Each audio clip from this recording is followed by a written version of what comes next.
Perkenalkan kami dari kelompok 2. Perkenalkan nama saya Muhammad Haikal. Perkenalkan nama saya Gori Masudin Antonang. Saya Riani Maritoris Peceran. Perkenalkan saya Pinky Maduska Antonang. Saya Iram Sunarian Kiam. Perkenalkan nama saya Surat Sigiro. Terima kasih atas perkenalannya.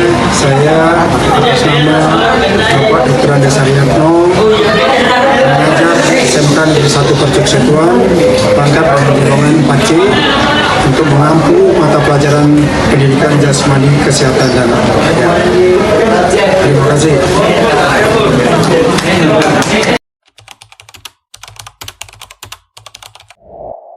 Apa semua?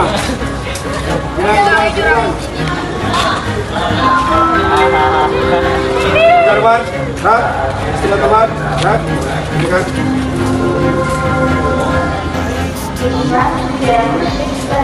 Semester 1 ya? Satu ini dua tingkat di atas ini. Nah, pada hari ini kita masuk pada materi kita tentang bola besar. Kita begitu gol karena ini riset yang minta bola besar dan pembahasan bawah. Ya, pada pertemuan kali ini kita akan membahas tentang futsal, bola besar, dengan cara menggol bola. Itu sebelum kita mulai, kita berdoa menurut agama dan doa.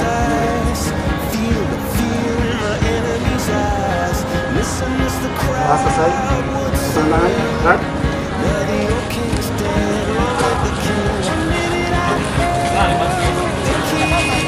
Jangan geser mas. Depan, gerak. Kanan lima. Kanan, gerak. Geser. Gerak, gerak. Gerak kiri, gerak. Kanan, baik. Hitung. Hitung.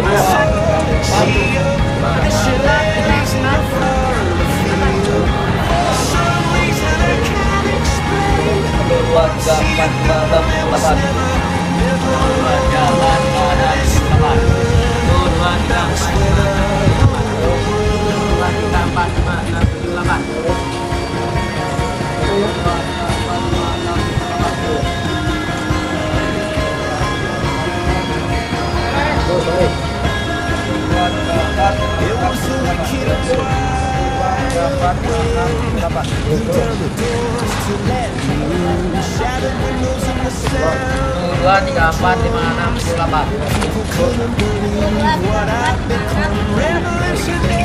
Dua, tiga, empat, lima, enam, tujuh, delapan.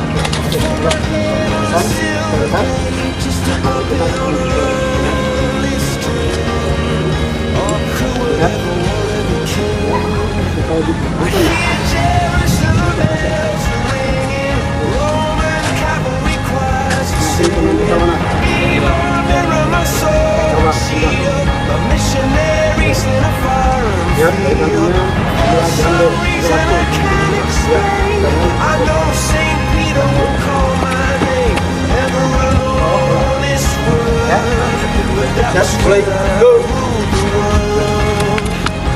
Terus siap dulu. Balik teman, balik dulu.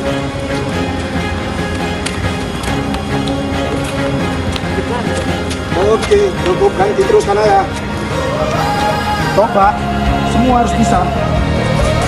Terus, siap, go.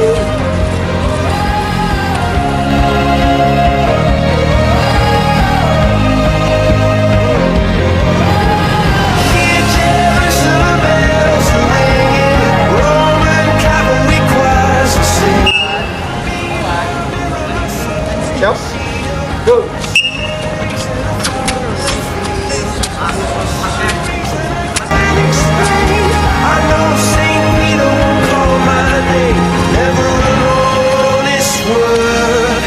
That was when I ruled the world.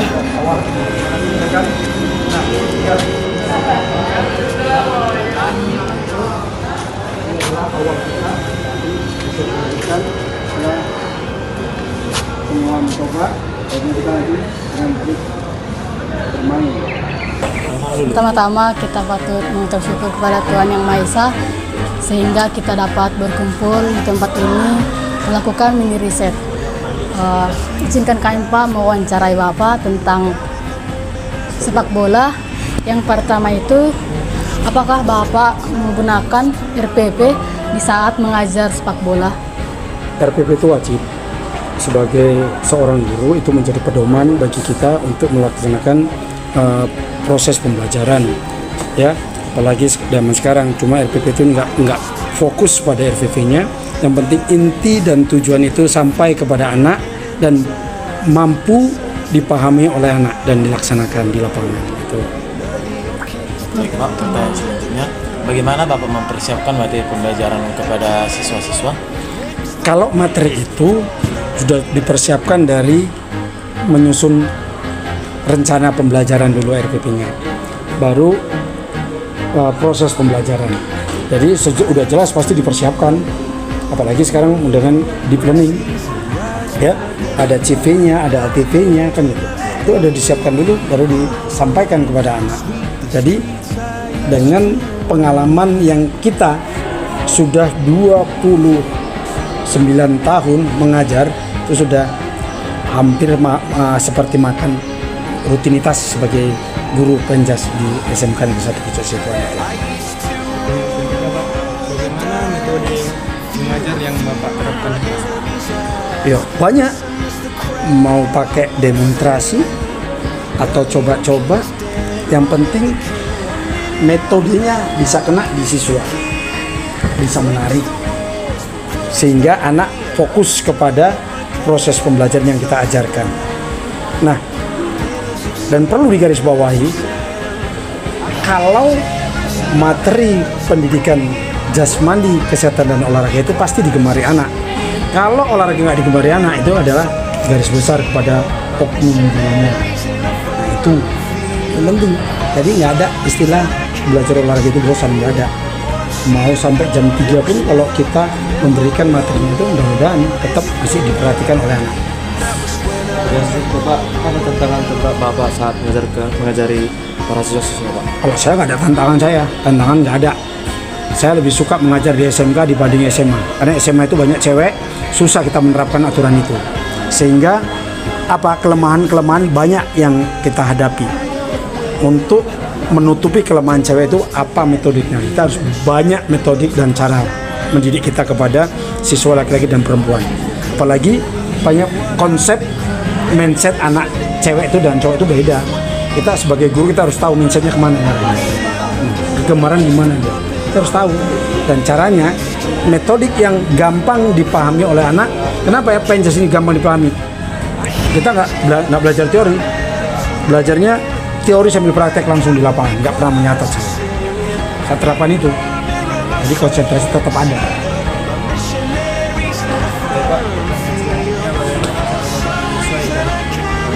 Menyesuaikan materi sepak bola dengan kemampuan siswa yang Berbeda kemampuannya, ya, kita kelompokkan. Yang sudah mahir kita menjadikan teman sebaya untuk mengajarnya. Ini ada umpan timbal balik sehingga anak sering respect. Kendalanya di sarana dan prasarana, terutama alat olahraga, itu kendalanya. Nah, jadi kalau bola ini harus banyak, kalau nggak banyak Pak modifikasi lah, cari bola plastik. Nah, itu seharusnya kreativitas guru olahraga itu.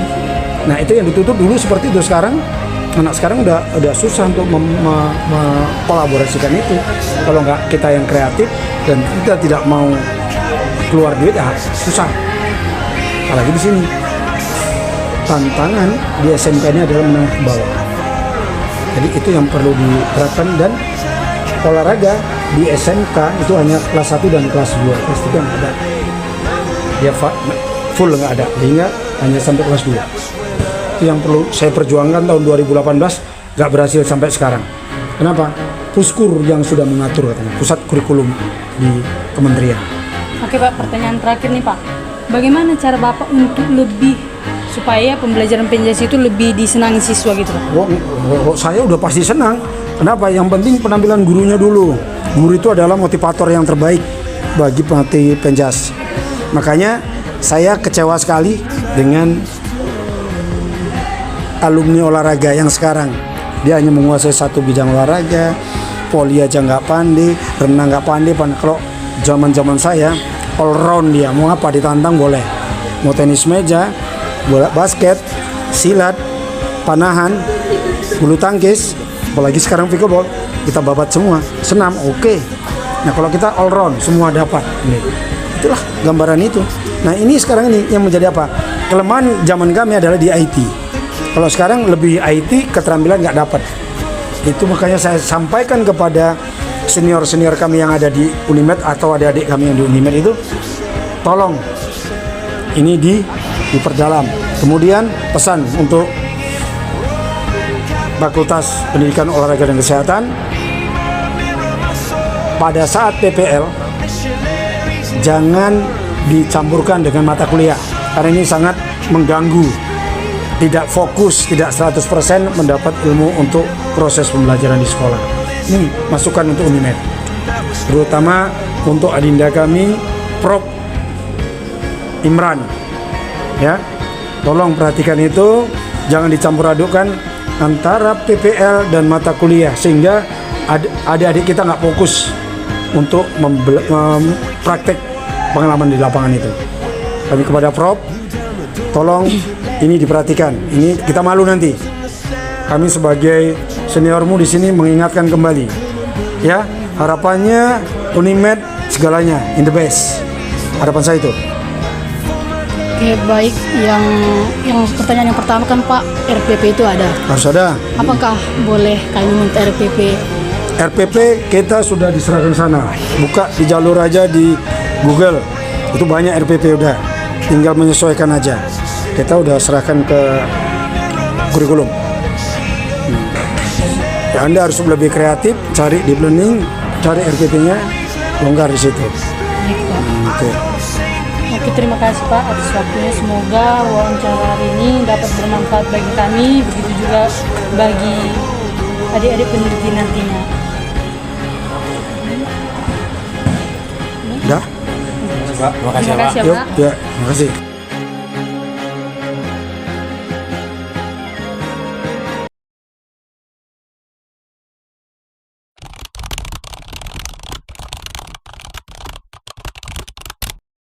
Think about the way you twist my body. This could be my greatest mistake. You got me singing, oops, my baby. You woke up in my bed. Oops, we broke up. We're better off as friends. No, I accidentally beat you. I don't know what to do. Oops, baby, I love.